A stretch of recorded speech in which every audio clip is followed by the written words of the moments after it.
ஓம் சாந்தி. 11/2/2026 தாரணைக்கான முக்கிய சாரம். உயர்ந்த பதவி அடையணும் அப்படின்னா நம்முடைய வாயிலிருந்து சதா ரத்தினங்களை மட்டுமே வெளிப்படுத்தணும்னு அப்பா சொல்கிறாங்க.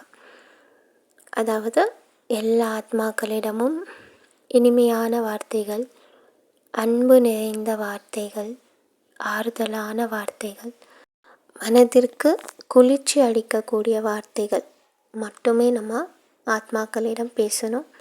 அந்த இனிமை தன்மையை மட்டுமே நம்ம சொற்களாக வெளியே கொண்டு வரணும்னு அப்பா சொல்கிறாங்க. ஒருபோதும் கடுமையான சொற்களை வெளியே கொண்டு வரக்கூடாது, துக்கம் கொடுக்கக்கூடிய வார்த்தைகளை பேசக்கூடாதுன்னு அப்பா நமக்கு புரிய வைக்கிறாங்க.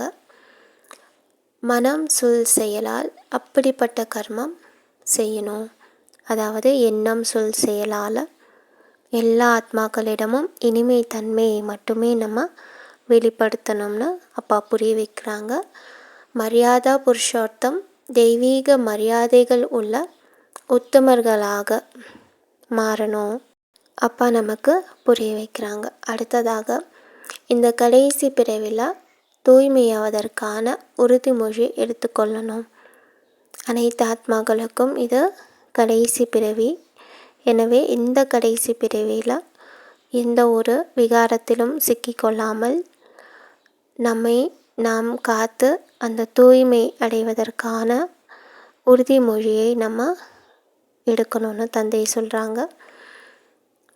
தூய்மையாவதற்கான யுக்திகளை அனைவருக்கும் சொல்லணும் அப்படின்னு அப்பா சொல்கிறாங்க. இந்த உலகத்தில் உள்ள அனைத்து ஆத்மாக்களுக்கும் தூய்மை அடைவதற்கான வழிகள், முக்தி மற்றும் ஜீவன் முக்திக்கான வழிகளை நம்ம சொல்லணும். தூய்மை அடைவதற்கான வழி நமக்கு தெரியும். தன்னை ஆத்மா என உணர்ந்து தந்தையை அன்பாக நம்ம நினைவு செய்யும்போது ஆத்மாவில் உள்ள பாவக்கரைகள் நீங்கி ஆத்மா தூய்மை அடையும். ஆத்மா தூய்மை அடையும் போது முக்தியானது நமக்கு கிடைக்கும்.